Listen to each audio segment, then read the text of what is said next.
第15天，一早买住宿附近的水煎包吃。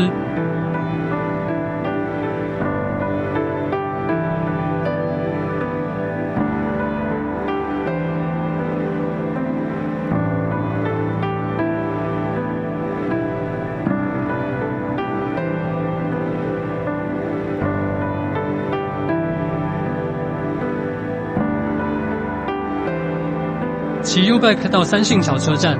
搭一站回到香山车站。三信是竹堑社特有的汉姓，在清代的契约文书中不乏可见竹堑社的三姓。目前只有三里贝之家族，代表人物为30班比底以及三文成。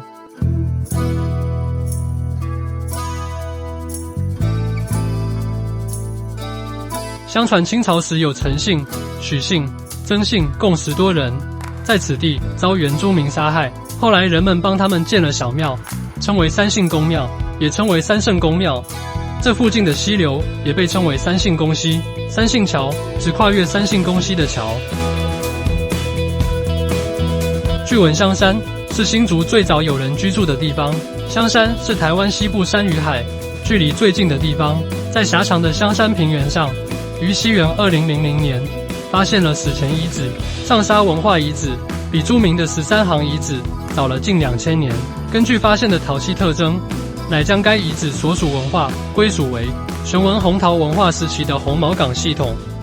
香山这地名一说为福建惠安陈姓族人迁居到此，其族人目前大多居住在埔前连里于大平顶一带，漫山遍野无名花草盛开，寻芳富裕，故名香山。另一说自鹿仔坑秀才林秀春传言香山往昔为竹堑番溪驻地，汉言出来称曰番山，后觉地名不雅，乃改称香山。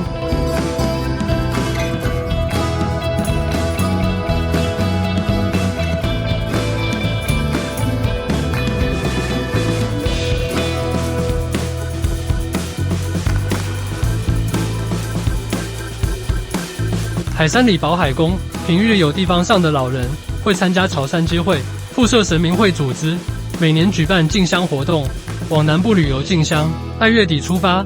并在3月23日以前回来。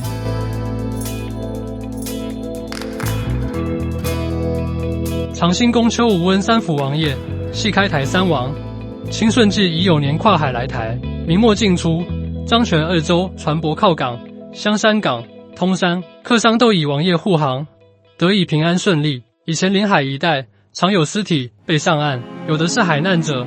有的是战乱中丧生者。长辈们说，林爽文是剑时，这里死了不少人。一些尸骨被捡骨整理后建立庙宇供奉，但有些没有，因此出现许多灵异传说。某年台风后，事故可能因风雨暴露，导致当地不安，大家求助神明。有民众曾在半夜看到骑白马的人影，形象像极了长兴宫的二王爷，大家认为他是在巡守，保护大家的平安。影片开头的诗约写于阮蔡文前往北台湾述职途中，诗中先介绍竹堑的地理位置，接着描写清朝初期竹堑原住民以捕鹿和耕作为生的生活方式，并表达了汉人势力进入后，原住民逐渐被排挤离开家园的无奈与痛苦。随着鹿场被流民开垦，原住民不得不从捕鹿转向耕作，但因土地贫瘠，农作所得不足以养家，加上繁重的徭役，使得原住民的生活困苦。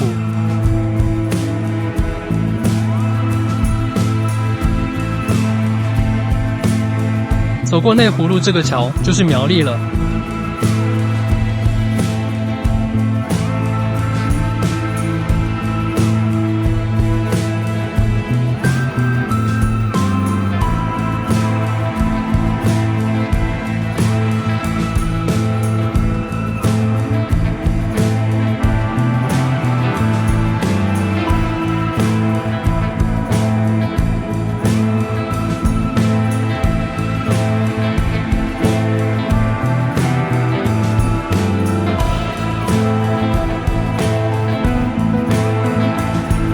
尖笔山为竹南镇唯一山峰，海拔约102公尺，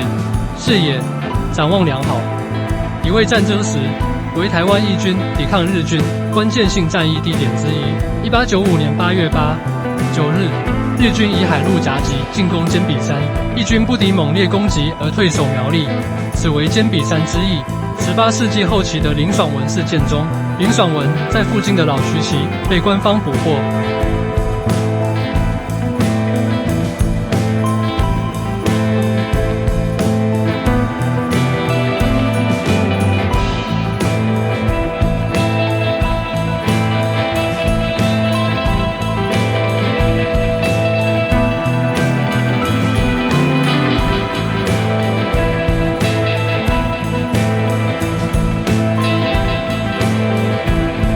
道卡斯族中港社人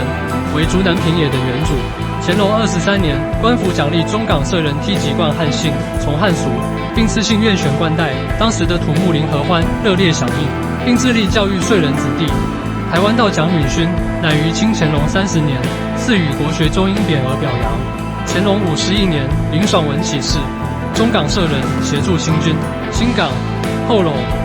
猫等社人附和林爽文军，互相攻杀。道光6年5月，竹南中港地区爆发民越械斗，起因是彰化客家人李通闽南人黄文苑的猪，双方产生嫌隙，继之引发台湾中北部的民越大乱斗。竹南中港间因地处族群交界地带，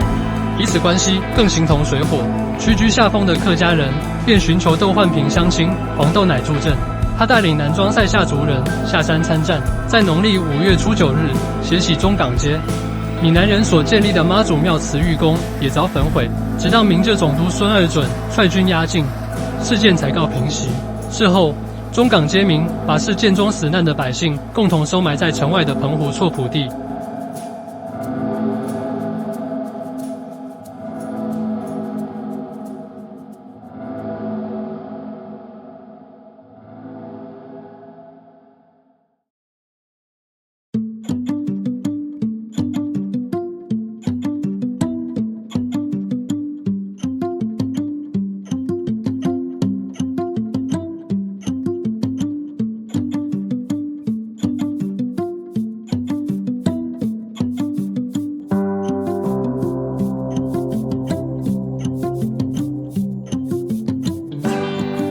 中港社聚落原在金中华里的位置，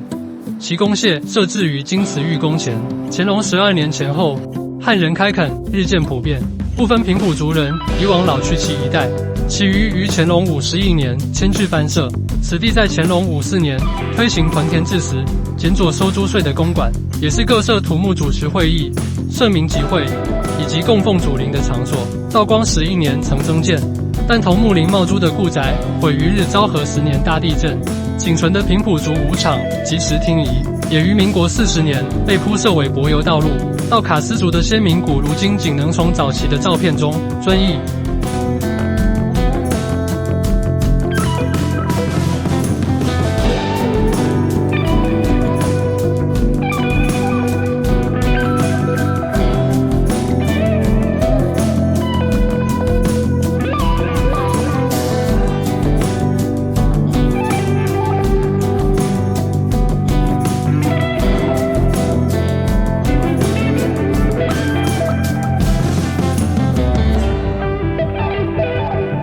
嘉庆年间，有一位客家移民于渡海来台，在船上遭匪徒强攻盘缠，帮黄的黄旗英后被当地人收留。当时中港地区的闽南垦户为避免山居番员危害，设计黄旗英灌醉绑送番。塞夏族的头目张家里见黄旗英聪明伶俐，反而说他为养子。之后，黄旗英运用个人才智，逐渐在塞夏族中取得领导地位。其后，张家里并把女儿嫁给他。黄改名斗乃。张死后，黄旗英继承其头目之地位。嘉庆10年，黄旗英于金头份东部之番界开设汉番交易市场，后来此地被汉人称为窦焕平。黄旗英积极招揽客族由三湾进入南庄地区开垦，当时汉人进入山区，必须由黄旗英发给腰牌，使得以安全。道光6年，大彰化地区发生民越大械斗，以园林地区为中心，战祸蔓延甚广，北至大甲溪以北，南至虎尾以南，客族人少势弱，部分逃至南庄，投靠黄旗英。当时荒已成一方之霸，怒同胞被害，且感当年被害之事，在同胞山祸之下，率领客属及塞下人下山，夜袭杀掠中港地区闽南村庄，酿成不可收拾之惨局。清政府以无故煽动土藩作乱，攻杀民园为由，弃拿黄旗英。黄旗英与拼父徐桂花躲在南庄上坎，此地居高临下，视野良好，且山路四通八达，便于逃窜。明浙总督孙二准在追捕不获之下，设局以中港地区客籍黄姓人士身家性命，胁迫黄旗英出面。黄旗因为避免竹青受到牵连，告别许桂花后，就出面去竹堑城投案，押解至彰化城斩首，享年41岁。其原配张夫人以头撞树殉情于百段旗，安葬于大南山上。皇家派许桂花长途跋涉至彰化，领回首级，交予皇家。之后，许桂花为免藏匿事件，牵累族人而上吊自尽而亡，并在遗书中写道：“与黄旗英头颅合葬。”此为后世流传一生扼守故事由来。故现今南庄文化路及上坎区域被统称为桂花巷，如今名为桂花巷的小山头上，仍有黄旗英之庙。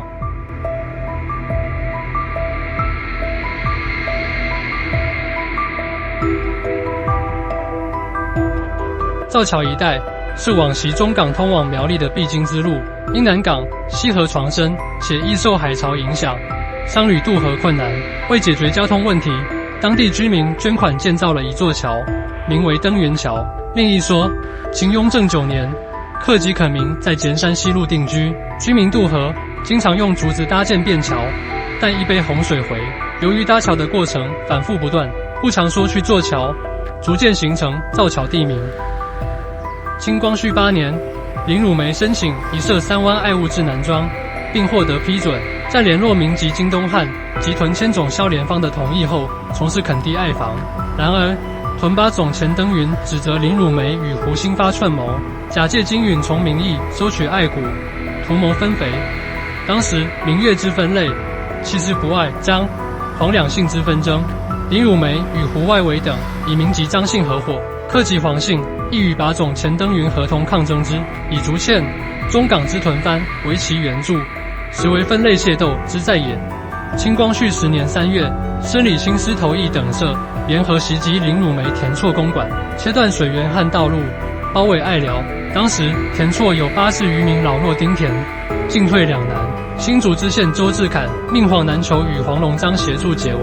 并与屯巴总钱登云商议，未果后夜袭解围。最终林汝梅的事业衰落，南庄的势力归于黄龙章。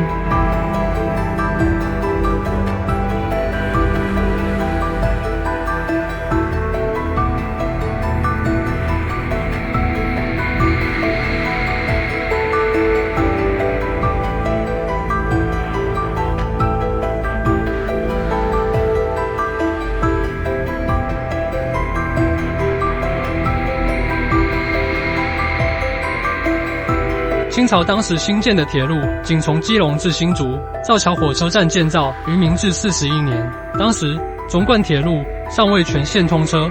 而中港与苗栗段已先分段通车。造桥车站至今无迁移，最初的车站仅为一座木造小站，为了日本御园太子来访车站进行改建，是全台第一座混凝土平顶建筑，曾风光一时。明治38年，造桥附近的井水地区发现天然气及石油，井水矿场的开发业务繁忙，而增加账务人员，于是增建第2宿舍。车站前也形成热闹的市街，造桥庄一厂也由平埔迁移至车站前。乾隆初年，林爽文率兵路过此地，直见潭中，此地便称剑潭。另有一说，林爽文于事件期间带领士兵经过此地，因士兵口渴，林爽文以宝剑插地，泉水涌出澄潭，宝剑消失于潭中，因而得名。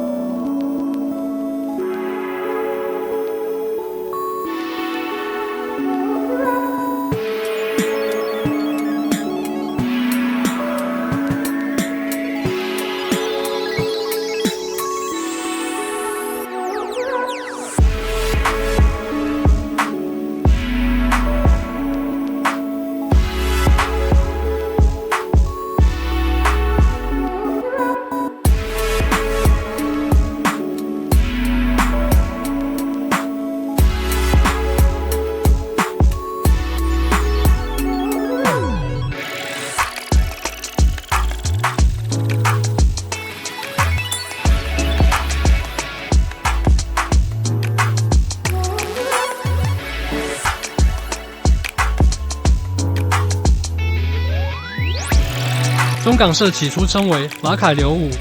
（Makeruhu） 社，从康熙末年起，汉人进入此区域拓垦，才改称作中党社。康熙54年，阮蔡文的《后垄诗》中即有中港社的相关描写，可以窥见当时道卡斯族的语言、衣着、风俗等。他的另一首《竹堑诗》则呈现汉人入垦竹堑地区时，原住民间社群势力强弱之情况。其中一句“中港之藩归后垄”，便有当时后垄社领导者较弱的中港社之意。后来，道卡斯族在乾隆年间经历汉化，其中中港社头目最先响应汉化政策，中港社的历史文化也因此消逝得最快。现今道卡斯族高度汉化，并以台语，如苗栗县后垄社，或客家话，如新竹县竹堑社、苗栗县毛格社后裔为主要家庭语言。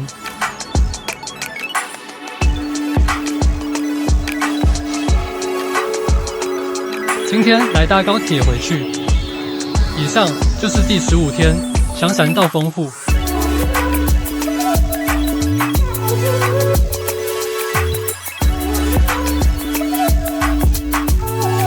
距离诸罗县城的路程越来越远，